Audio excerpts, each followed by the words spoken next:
dia, galera. Bom dia, galera. Que coisa linda hoje, viu? Tá aqui. Hoje estamos com uma convidada hiper especial. Para quem não conhece, esta é a Roseli, da editora Gente. Ela é nossa parceira e também aí a gente é muito... Você deve já saber, né, Rô? A gente...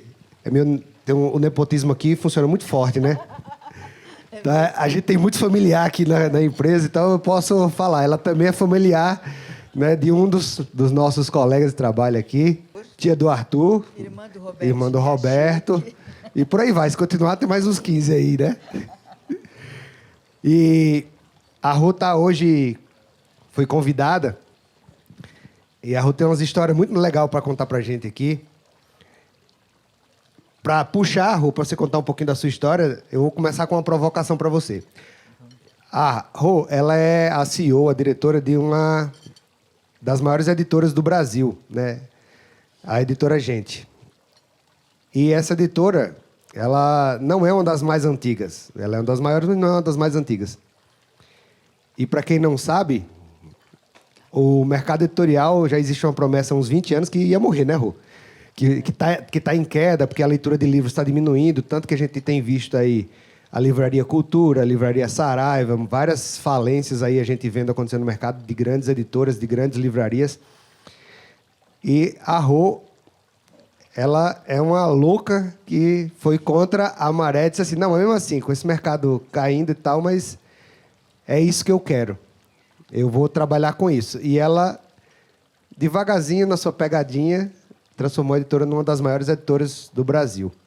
Então, Rô, conta um pouquinho aí da sua história e de onde veio essa ideia maluca de insistir e nadar contra a correnteza. Por que você resolveu se entregar? De onde é que veio essa certeza ou você é maluca mesmo?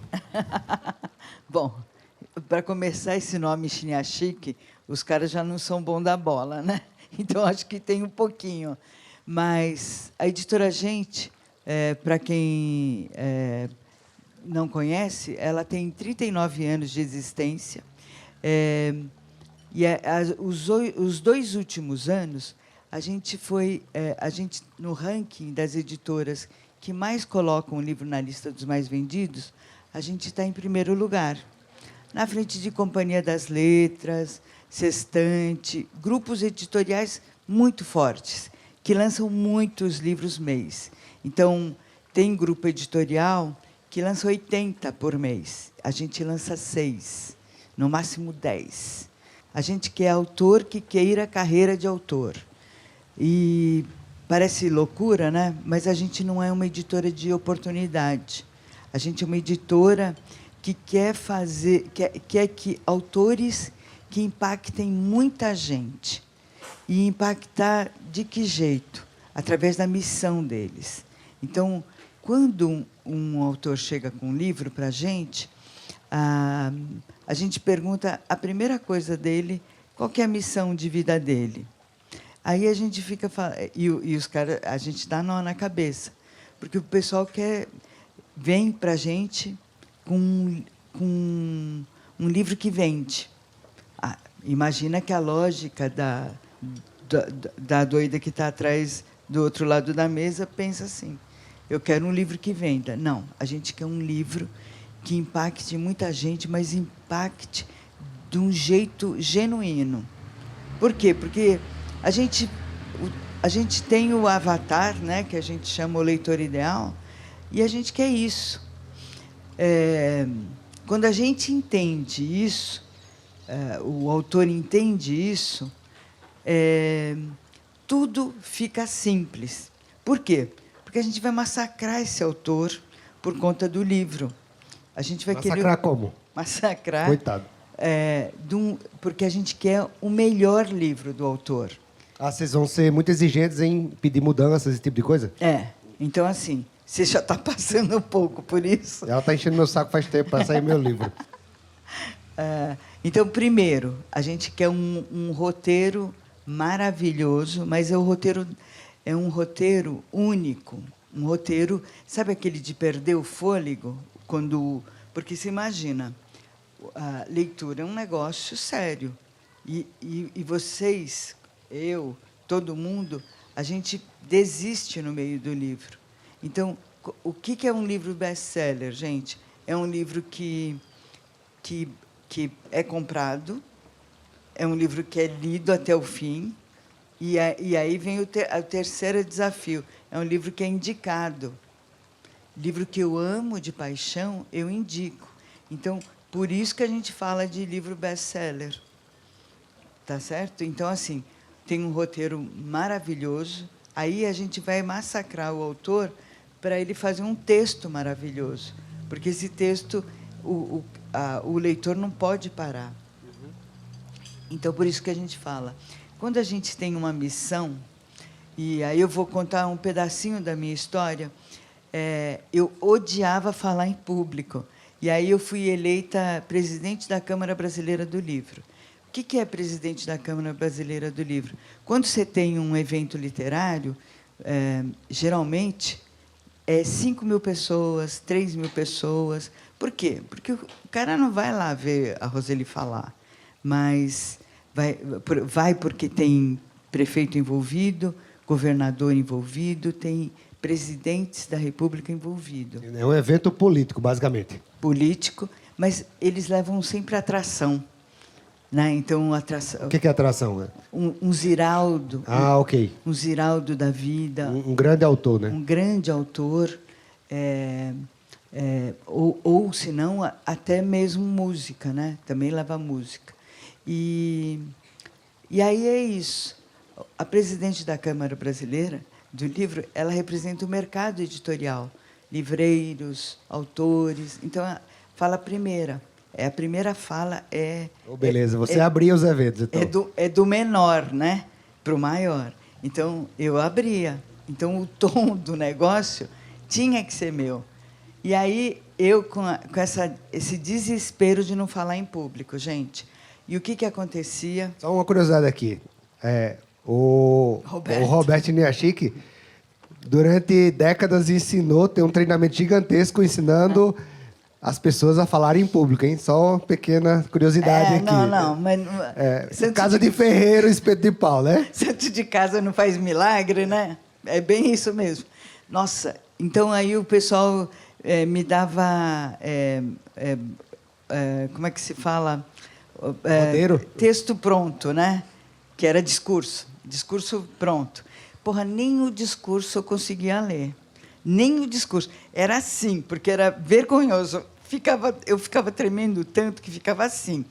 Aí, teve uma mulher que chegou na minha vida e falou assim, olha, você tem uma coisa muito importante, que é a tua missão de vida. E eu sou. Esse negócio de livro, leitura, para mim é um caso sério. Eu faço qualquer coisa... Vocês podem eu já viajei de barco para abrir evento literário no Amazonas. Então, é muito sério mesmo para mim esse negócio de livro e leitura. Ela falou, você tem uma missão, você tem que aproveitar essa tua missão. Então, passa por cima da Roseli. Né? Era bem isso mesmo. Né? Aí, o que eu fazia? Quando eu ia nos gabinetes do presidente, ministro, cacete A4, eles me davam um tapinha nas costas, eu apresentava aqueles projetos bonitos mesmo, sabe? Mas eles me davam um tapinha nas costas, vai, minha filha, vai com Deus, e não me davam resposta. Isso não dá voto, vaza? É mais ou menos isso. Aí, eu falei, pera lá. Eu tenho aqui a oportunidade de falar para 5.000 pessoas e os caras tudo aqui, atrás de mim, né? Aí eu chegava e falava da experiência da... Você já viu criança na Bienal do livro? Não, eu nunca fui. É ridículo, porque a criança da rede pública perde a merenda escolar. A merenda escolar, às vezes, é a única refeição que ele vai ter no dia. Aí a gente faz um esforço para a criança ir para a Bienal do Livro. Chega na Bienal do Livro, naquele ônibus fedorento, né, porque eles arranjam os ônibus mais baratos, e aí entra na Bienal, chega lá, é um perrengue só, o coitado do professor é para tomar conta de 50. Então, fica aquele desespero, aquele grito na orelha o tempo todo. Né? Aí eu falei, não, criança, na minha gestão, vai ter dignidade, porque tem que ser a melhor experiência do mundo, senão os caras não viram leitor, né, meu? Aí eu fiz um projetinho e aí eu falando Os políticos lá. para os caras, né? E 5 mil pessoas ali, né? Aí eu falava, eu peguei aquele projeto que estava lá. Aí eu falava, olha, porque criança tem que ter uma experiência maravilhosa. Eu preciso deles leitores. Aí, imagina um ônibus chegando, no estacionamento entram 2 monitores, um para cuidar das crianças e outro para perguntar que rota que o professor quer fazer. Então, dependendo da rota, porque não dá para ver Bienal inteira, tem 3 rotas, eles escolhem aonde eles querem passar. As editoras já estão preparadas com atividades para receber essas crianças. E olha que legal, o poder público ele compra para essas crianças um cheque-livro. Pode ser 1 ou 2, mas, olha, esse cheque-livro, o mercado editorial vai disponibilizar livros que seriam vendidos a 40, a 50 reais, por 5 reais. O poder público vai dar, e aí o poder público pode dar 1, 2 ou 3 livros. Porque tudo depende da esfera, porque a prefeitura pode dar, o governo pode dar, e o governo federal pode dar também. Aí eu já saía com 5 reais de livrinho lá para os...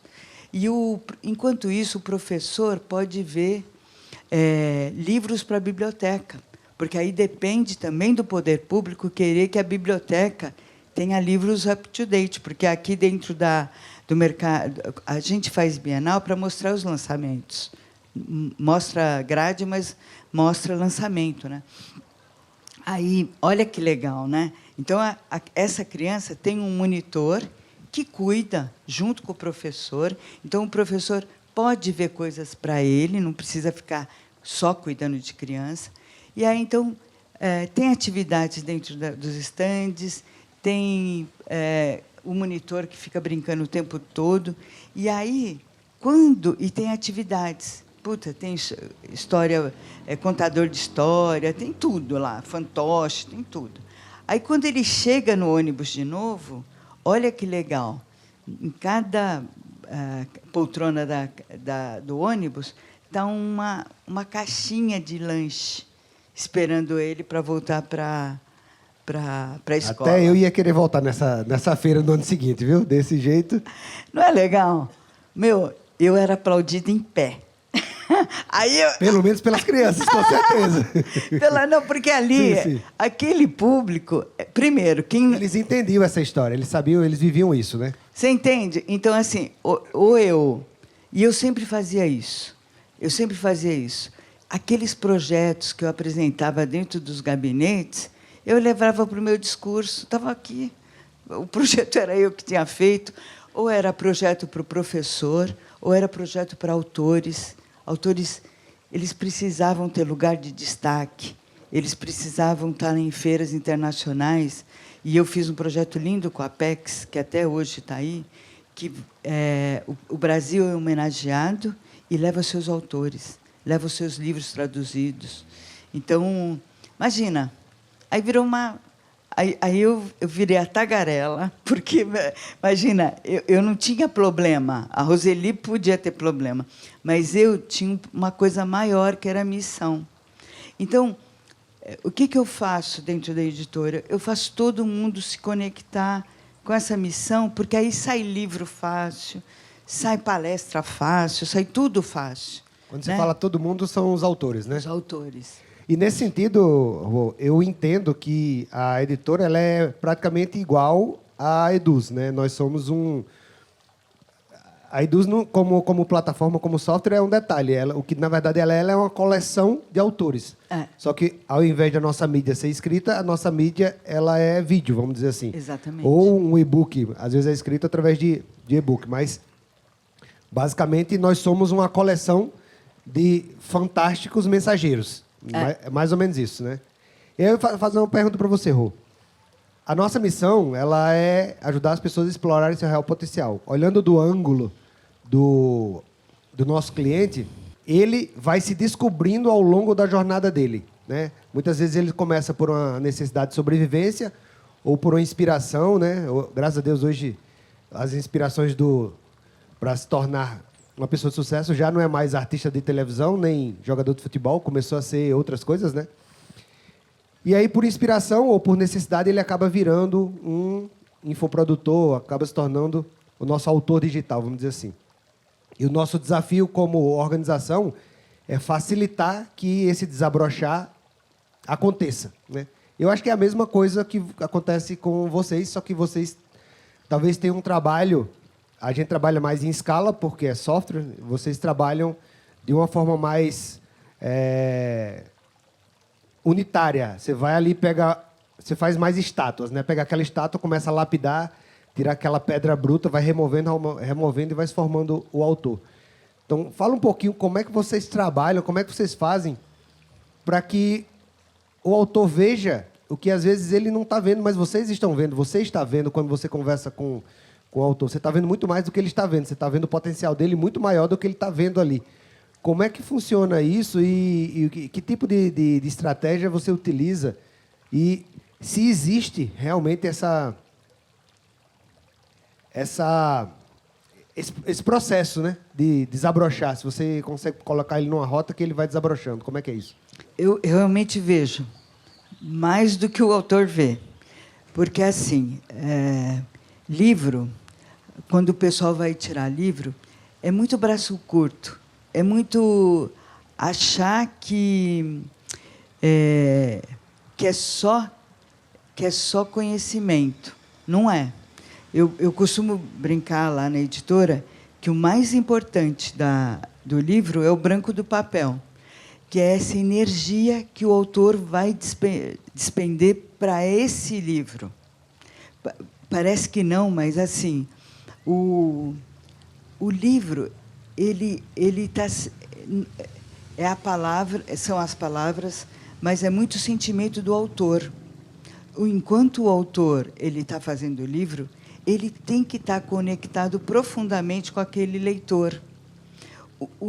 Por isso que às vezes o pessoal brinca assim: "Ai, Roseli, eu vou fazer o meu livro porque eu tenho uma história linda". É o jeito que não devia de fazer, porque a sua história é linda para você, mas principalmente o leitor brasileiro, ele tem muito problema com seus ícones. A biografia no mundo inteiro dá muito certo, no Brasil não dá. Por quê? Porque o leitor brasileiro ele é egoísta, ele quer saber dele. Então, o que tem na tua história que vai fazer diferença para mim? Você entende? Então, assim, não é tudo, exatamente tudo da tua história que vai me interessar.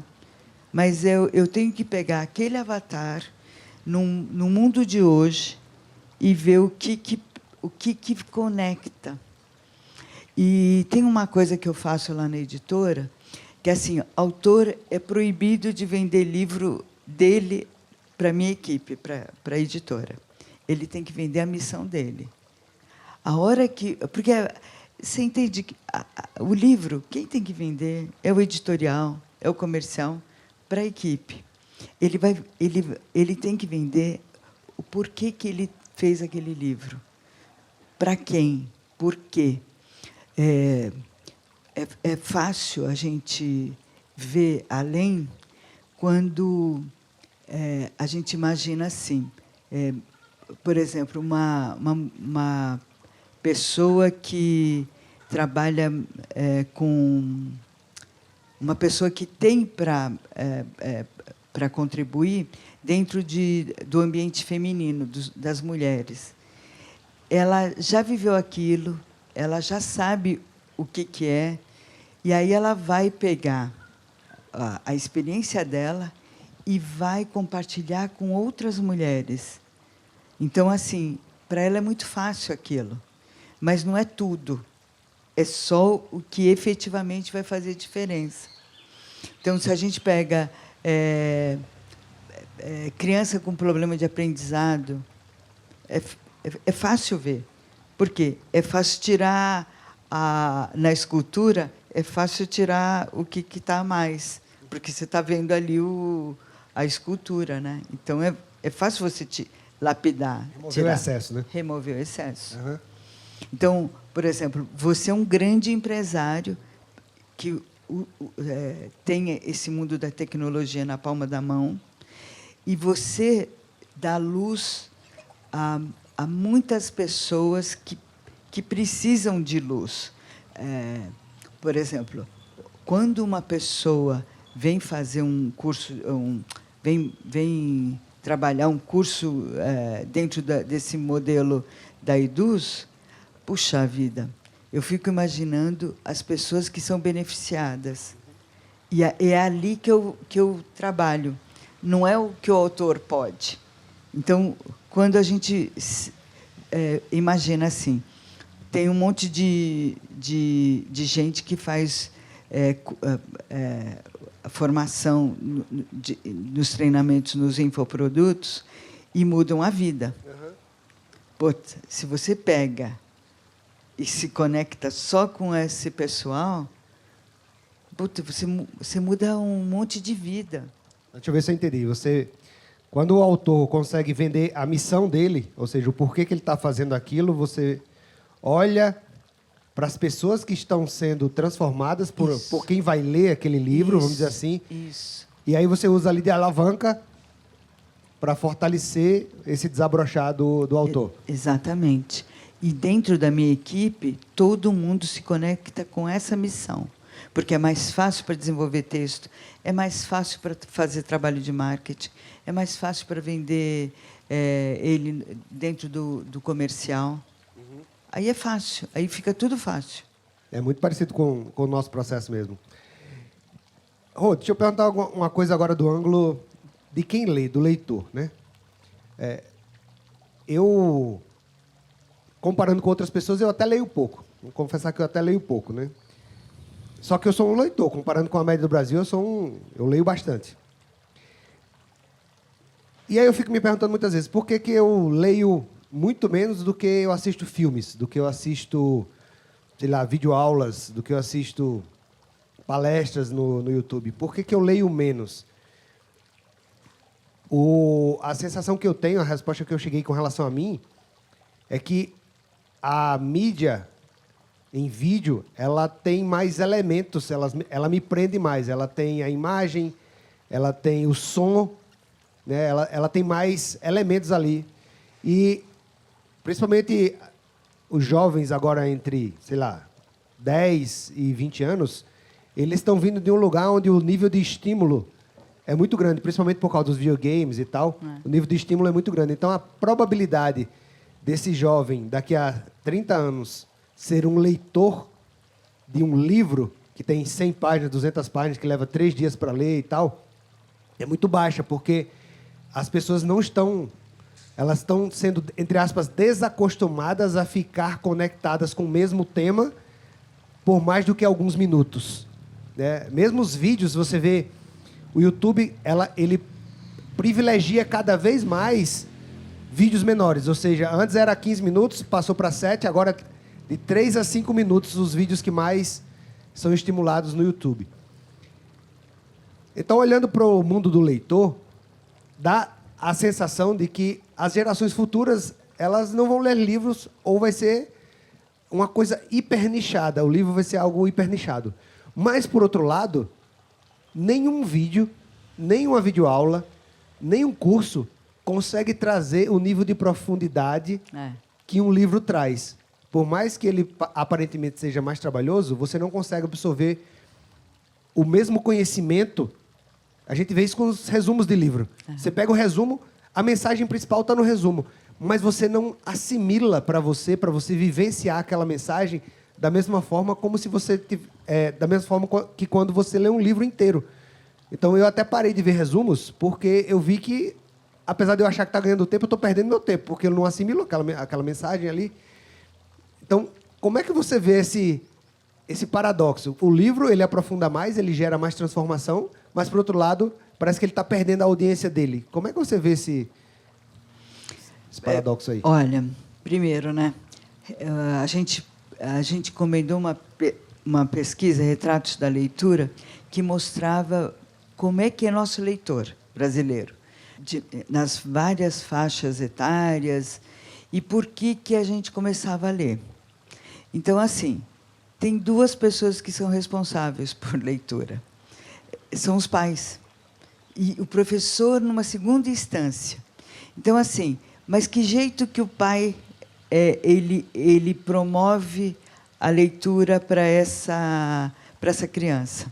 Sendo modelo. Só pode ser desse jeito. Não dá para chegar e falar, filho, leia o livro. Não é o faço o que eu digo, não faço o que eu faço, né? É sendo modelo. Se vocês são leitores, se vocês observarem por que vocês leem, é porque vocês ficavam olhando o pai ou a mãe de vocês lerem. Então, contar histórias para os filhos dos livros que leram aguça muito essa inteligência. Por isso que a gente trabalha fortemente essa coisa do impacto emocional. Por quê? Porque tem que ter impacto emocional e tem que ter tempo para assimilar na parte da reflexão. Então, livro, gente, e tem o seguinte, né? Tem filme ruim, tem livro ruim. Então, tem filme que você não suporta ver. E aí a gente fica assim, mas eu sou burra. Aquele filme lá, se eu vi até o final, foi com muita desatenção. E tem livro que também. Eu vou pegar um clássico aqui, que foi Inteligência Emocional. O mundo inteiro falava, praticava, fazia workshop, dava treinamentos de inteligência emocional. Mas o Daniel Goleman, ele colocou num livro. Ele é o dono da inteligência emocional. Ninguém... Agora, é um livro que, se vocês passarem do segundo capítulo... Eu nunca passei. Então... Esse aí é um livro que eu nunca consegui passar do segundo capítulo. Então, desconsidera o primeiro e o segundo capítulo, começa a ler do terceiro. É um livro lindo, maravilhoso, mas quem leu os 2 primeiros capítulos não passou do livro.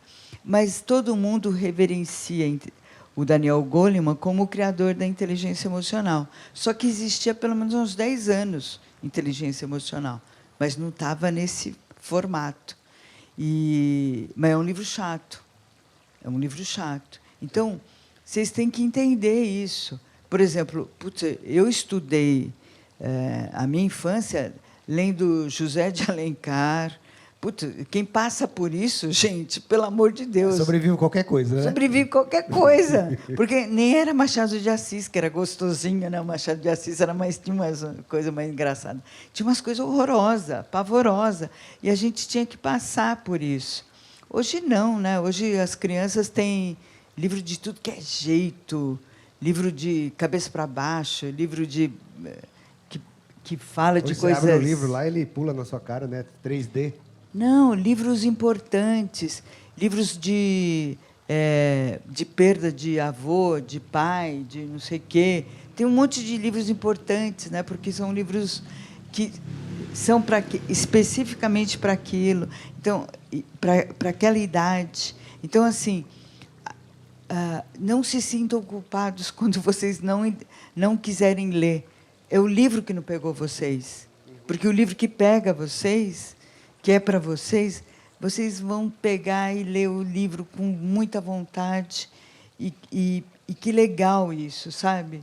Mas façam isso. Não desistam de ler livro, não, porque livro é legal. Só que tem que pegar vocês. Vocês têm que estar com aquele problema, com aquela urgência. E aí sim é legal. Tem um lance também do pra quê, né? Da disciplina.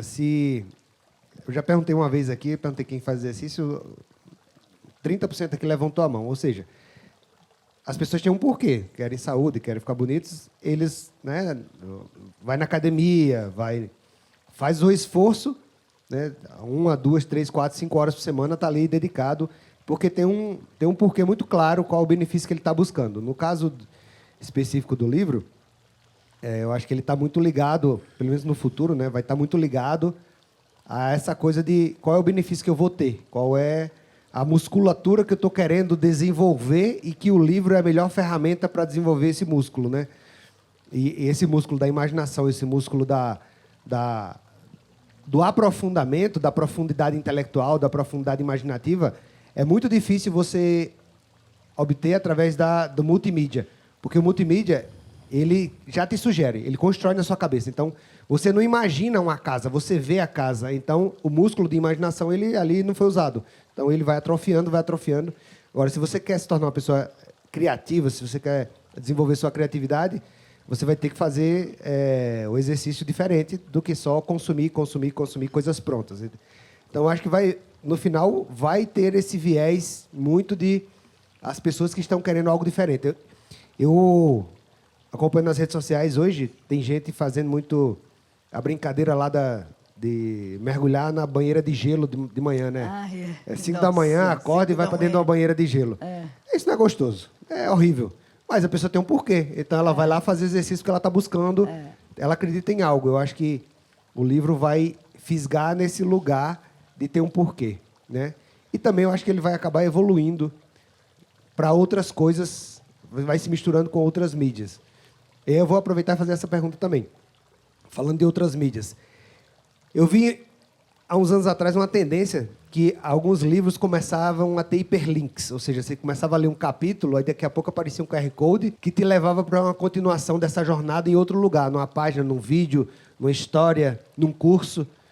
E o livro, com vários hiperlinks, né? Ao longo do livro, você poderia sair do livro 10, 20 vezes que você continuaria aquele pedacinho. Ele falou de uma coisa, você poderia ver essa imagem em detalhes através de um hiperlink que você iria ver na internet a continuação daquilo ali. E agora, a gente está vendo uma segunda tendência muito forte, que é a chegada da IA. O livro é muito texto, é muito conteúdo. E a IA ela é ótima, pelo menos a que está sendo disponibilizada nesse momento, para trabalhar com muito texto e muito conteúdo. Como é que você está vendo essa mescla desses dois mundos aí? O livro com outras tecnologias e o livro com a IA.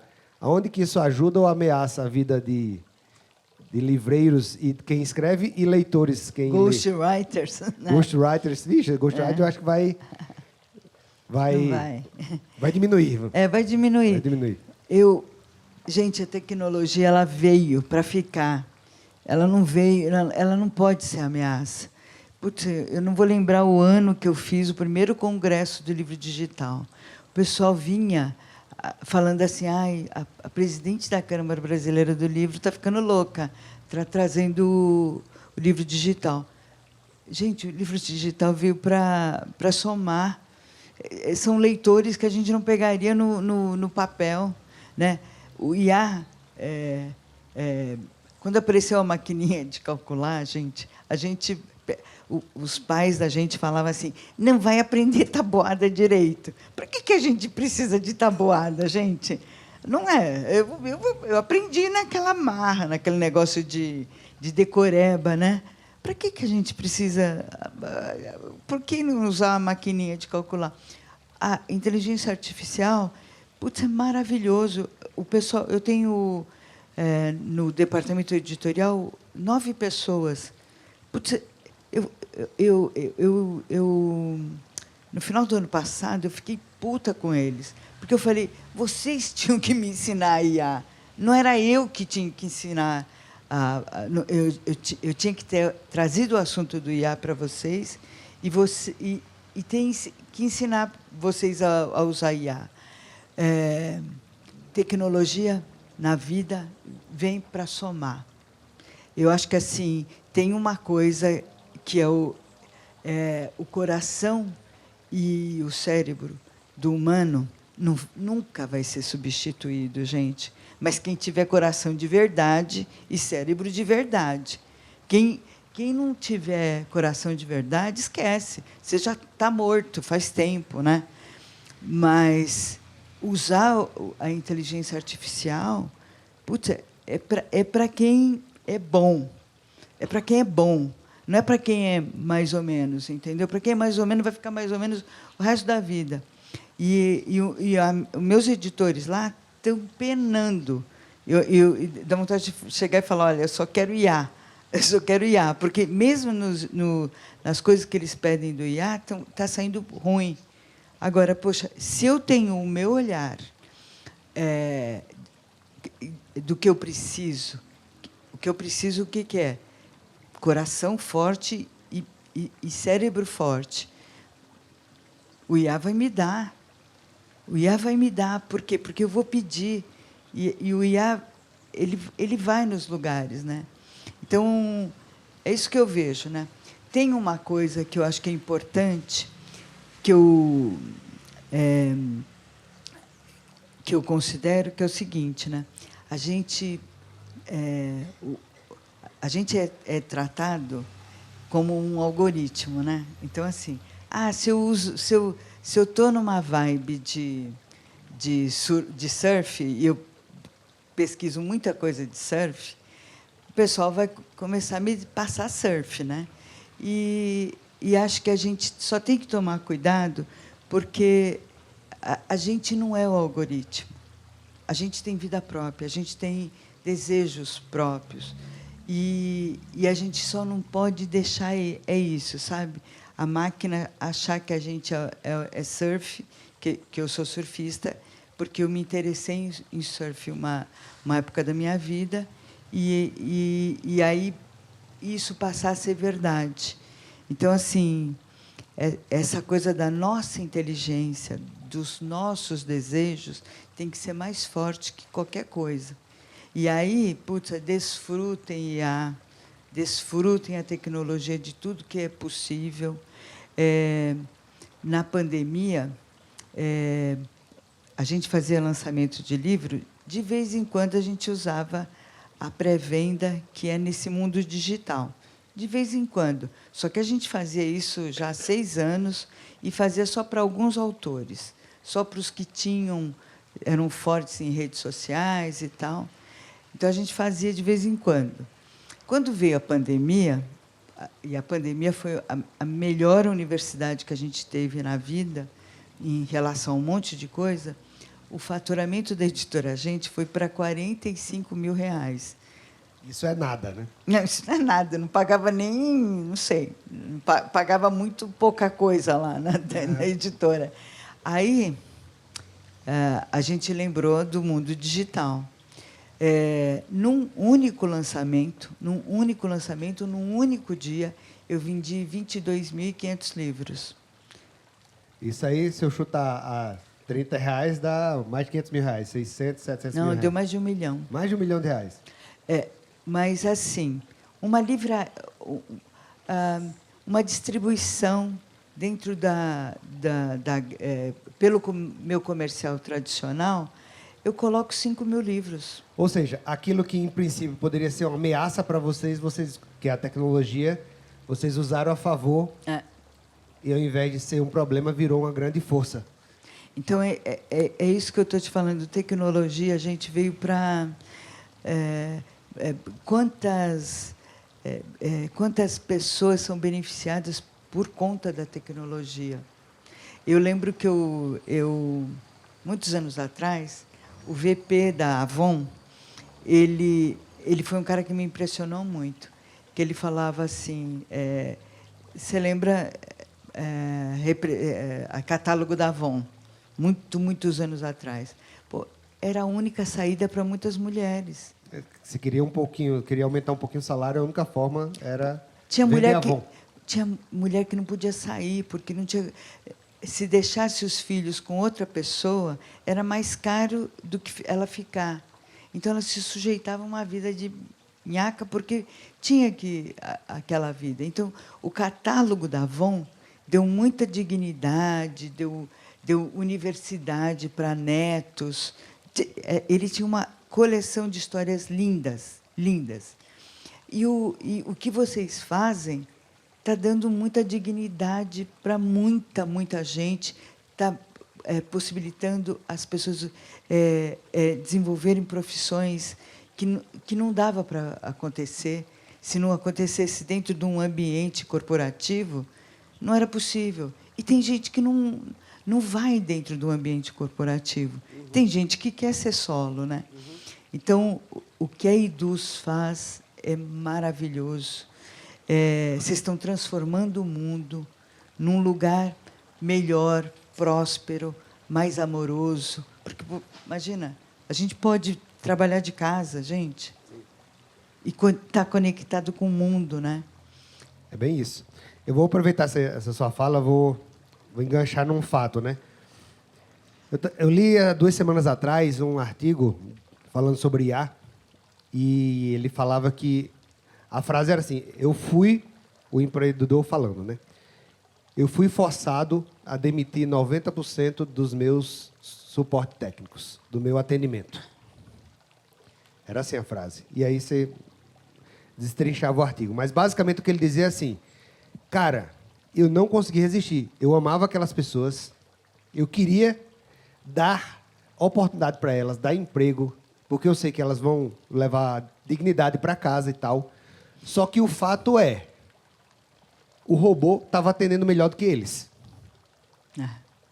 O fato é, o robô custava 10% do que eles custavam. O fato é, todos os meus concorrentes estavam indo para esse lugar e eu tinha que, na cabeça dele, né, eu tinha que fazer alguma coisa. Porque era a questão de, daqui a 2 anos, talvez eu não existisse mais. Ele tinha, acho que, sei lá, 300 pessoas no suporte técnico, caiu para 30. Então, como é que eu vou dizer, não, eu não quero essa tecnologia? É o contrário, né? Esse é um fato que a gente vê, eu estou vendo se repetindo em várias áreas. No atendimento é uma área que é meio óbvia, mas aí eu vou para um outro lugar, que é, por exemplo, um lugar mais complexo, que o nível de criatividade é maior. Programação, né? Desenvolvimento de software. Eu estou começando a ver o nascimento de um movimento que é o equivalente à IA, não é exatamente a IA, mas é um movimento de empoderamento, como existe hoje o empoderamento do construtor de conteúdo, o empoderamento de qualquer cidadão poder desenvolver a sua solução. Seja ele sem código, no coding, com pouco código, low coding, ou mesmo com programação, só que com métodos voltados para o cidadão. Então, daqui a 20 anos, algumas pessoas já falam que o que aconteceu com a fotografia, onde você tinha fotógrafos hiper profissionalizados, que conheciam as máquinas, conheciam as lentes, conheciam os ângulos, os filtros, conheciam as técnicas, eles foram substituídos por um celular. E aí, enquanto existiam 10 fotógrafos, passaram a existir 10 milhões de fotógrafos com um celular, porque o celular permitiu que a atividade de fotografar se tornasse possível para qualquer pessoa, né?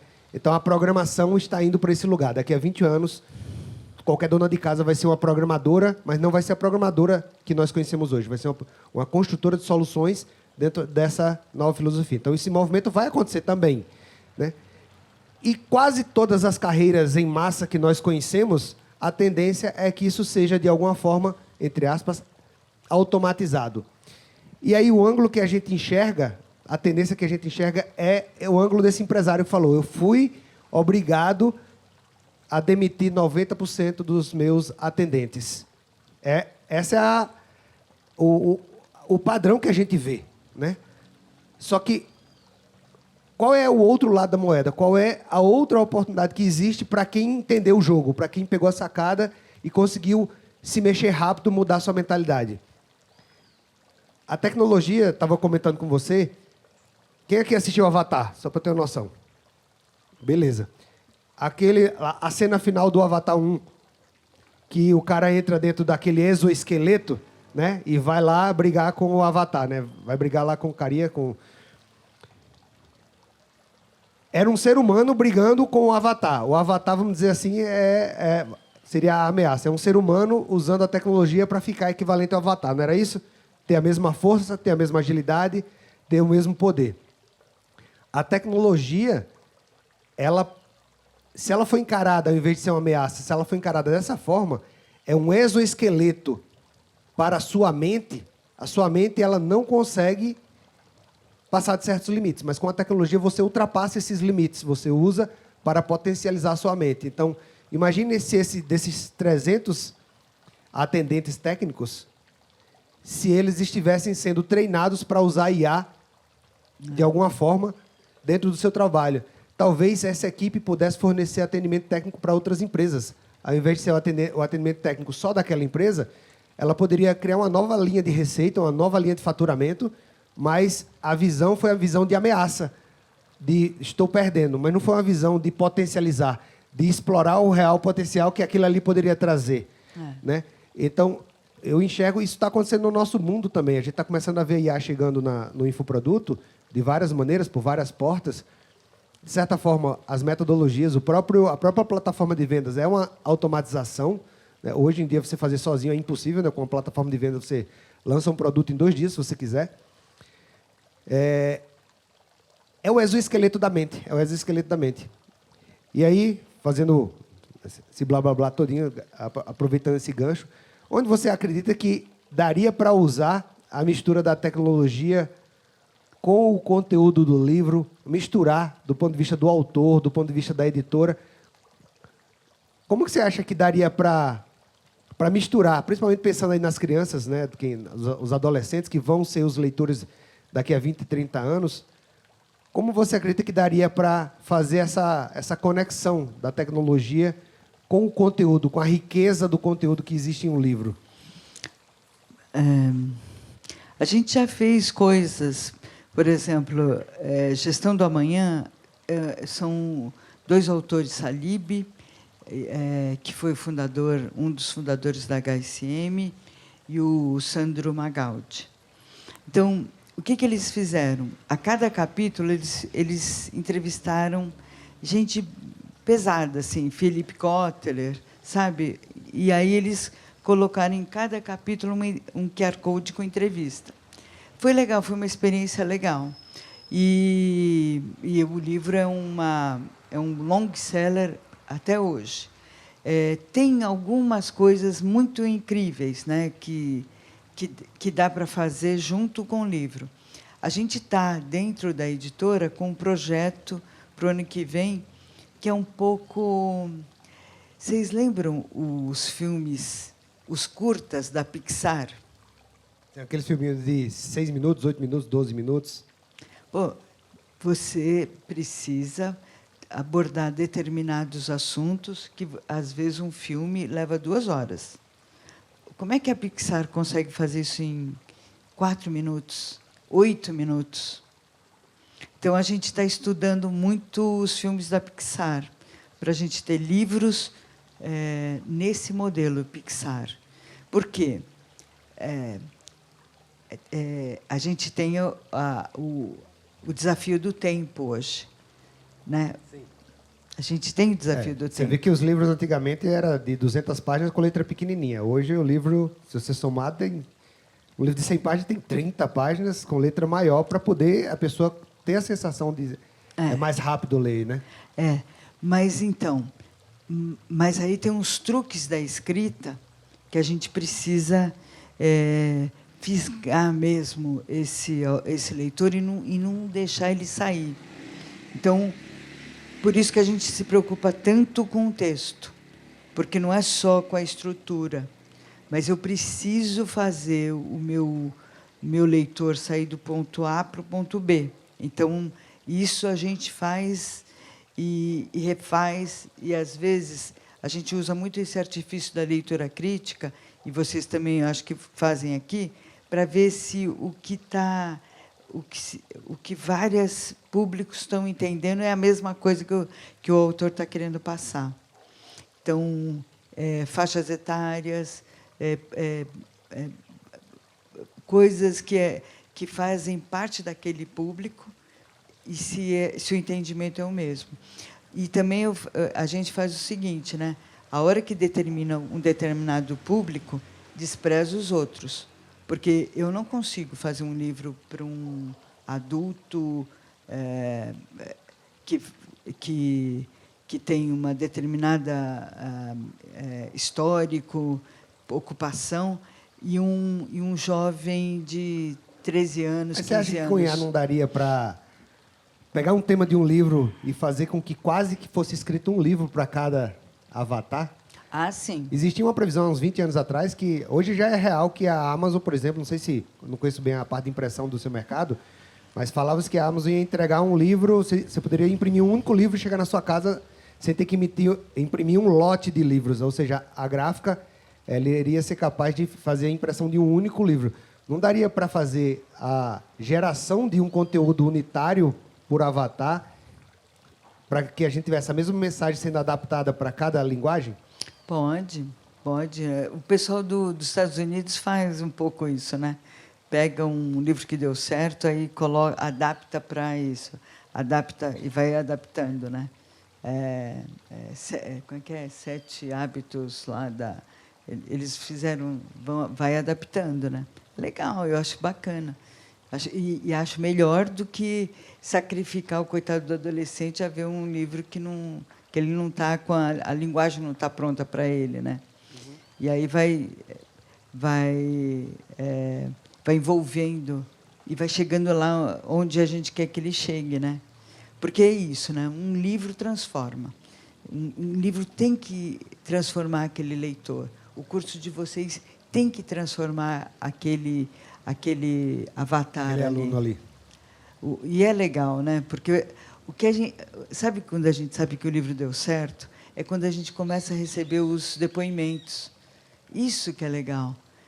Quando o autor é parado no aeroporto, olha, eu li seu livro porque tem isso, tem aquilo. Isso que para isso que a gente trabalha, né? Então, vocês também, vocês devem colecionar principalmente os depoimentos dos alunos de vocês, né? E é lindo, né? A gente recebe muito, principalmente a gente ajuda o nosso produtor a usar isso de força para continuar lançando o próximo curso, continuar crescendo, né, a partir do feedback que a própria comunidade dele vai dando para ele. A gente vai jogando, tentando fazer com que ele jogue de volta. Essa energia que vem volte de novo em forma de conhecimento, de novos conteúdos, novas vendas e por aí vai. Para a gente fechar aqui, quem não tem muito hábito de leitura, que eu acho que isso talvez seja o tema maior impeditivo da gente aproveitar mesmo os livros, né? Daí algumas dicas, você que é desse mundo, como é que a gente pode começar a desenvolver esse hábito? Eu vou contar a história bem rapidinho aqui, tá? Eu sou filha de um casal. Meu pai foi oficial de farmácia. Oficial de farmácia é o seguinte: tinha uma demanda reprimida de farmacêuticos, mas não tinha possibilidade de crescimento, porque toda farmácia precisa de um farmacêutico. E meu pai ele desenvolveu o ofício de farmácia com um farmacêutico muito bacana, chamado Eduardo Vaia, que era um cara que desenvolvia fórmulas e tal. E ele casou com uma mulher que era empregada doméstica. E minha mãe não teve outra possibilidade que não fosse essa, porque ela começou a trabalhar com 8 anos de idade. Então, meu avô era colono da fazenda, e aí os donos da fazenda precisavam de gente para trabalhar na cidade, num daqueles casarões da Paulista ali. Então, ela foi trabalhar com 8 anos de idade na casa da dona da fazenda, e ela falava que 8 anos de idade sabia fazer pouca coisa. Então, ela tinha um caixote que ela ajudava a lavar louça, ajudava a fazer a lavar roupa. Ela subia no caixote, é isso? Ela subia no caixote para poder alcançar lá.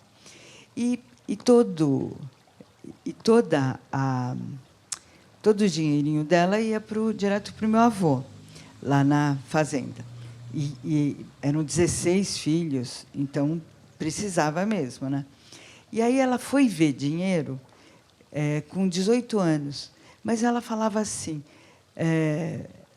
que ela admirava os filhos da casa, porque eles eram muito inteligentes, estudavam muito e tal, e iam para outros países e tal, e ela via tudo aquilo por conta da educação.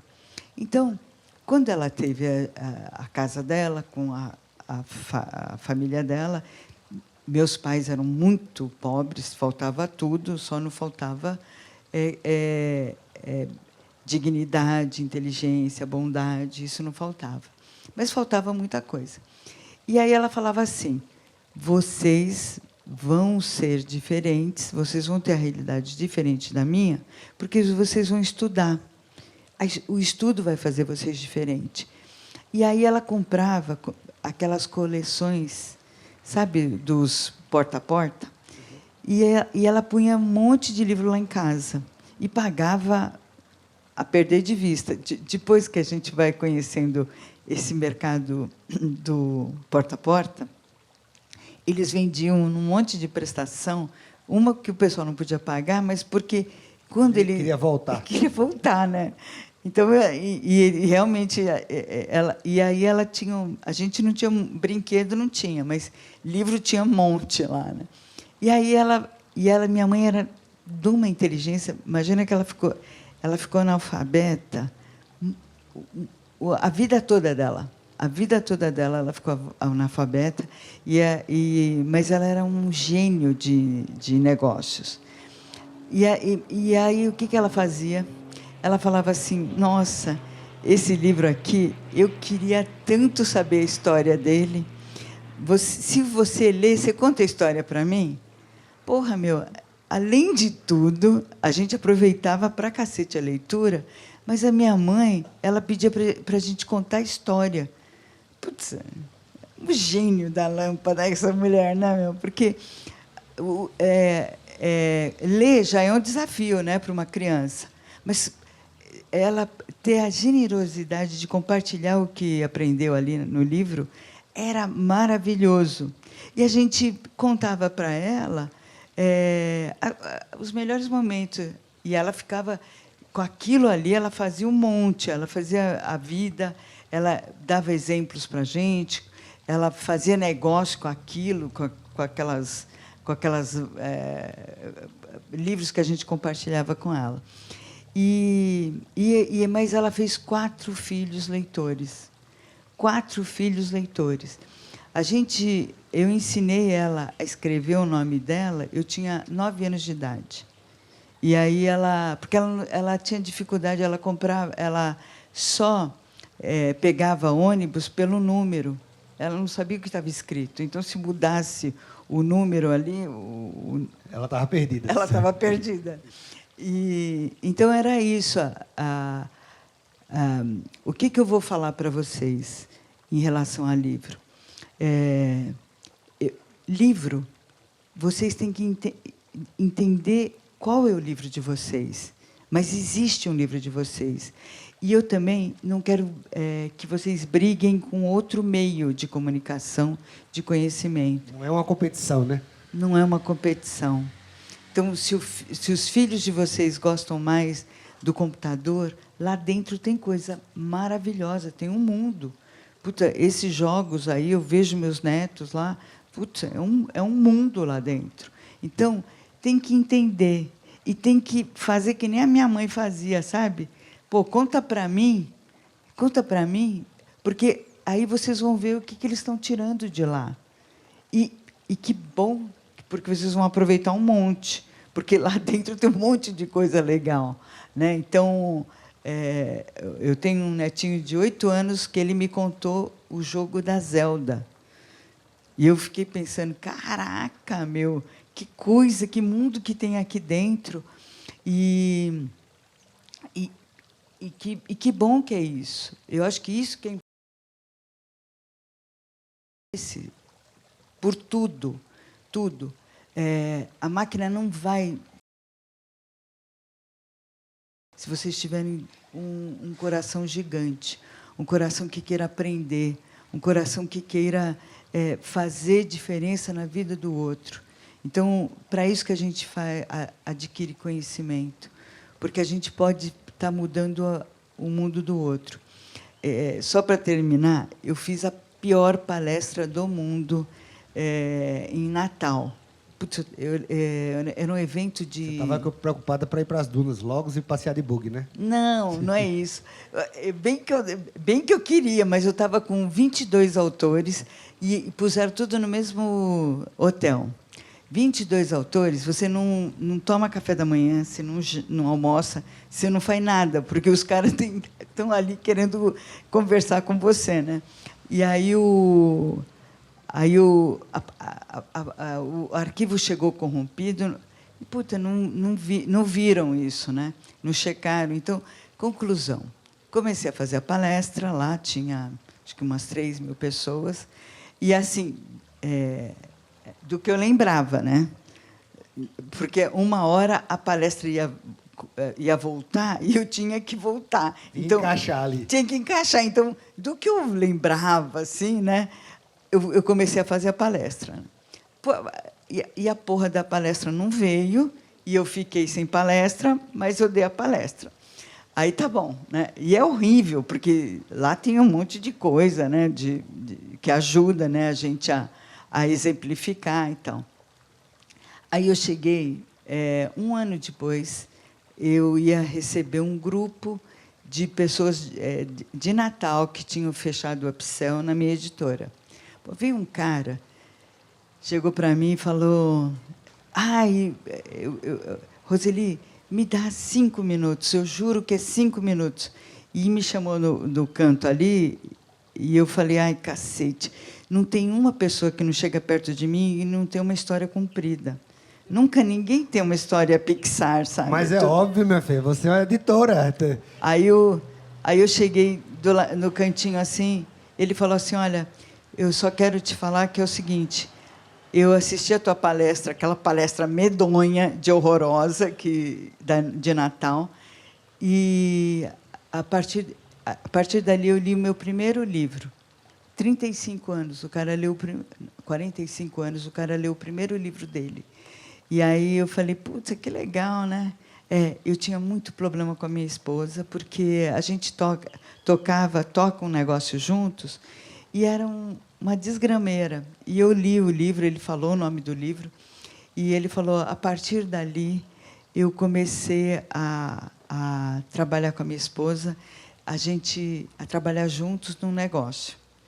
E aí, Roseli, eu quero escrever um livro para ensinar outros casais o que fazer dentro dos negócios. Um negócio pequeno, né? Eu fiquei olhando, eu falei assim: meu Deus! Dos 3.000 salvou um, já valeu a palestra. Já valeu a palestra, a vergonha que eu passei ali, né? O perrengue que eu passei.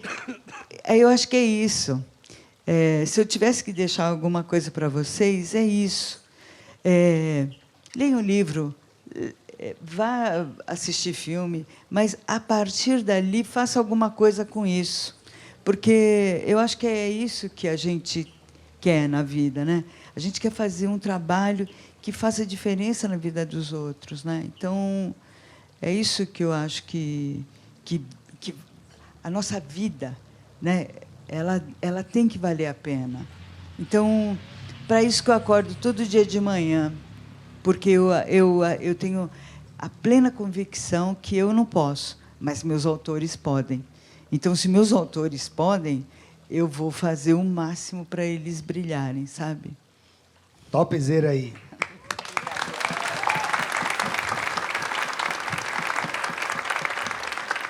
Muito bom, muito bom. Vocês que querem escrever o livro, por favor, pensem forte nisso. É importante. O livro está lá. Não tá vocês não precisam estar lá. Vocês estão podendo ter a possibilidade de mudar sem vocês estarem lá, não é? Tu podia dar uma mentoria para essa galera escrever o livro, hein? Eu topo, eu topo. Aí, teve gente que gostou. Eu topo. Vamos juntar o grupo aí, quem quiser aí, a gente pressiona aqui a Rô. É só organizar, tá bom? Muito bom. Rô, vamos levantar agora. Todo mundo de pé aqui. O ritual aqui de encerramento do nosso grito de paz é o seguinte.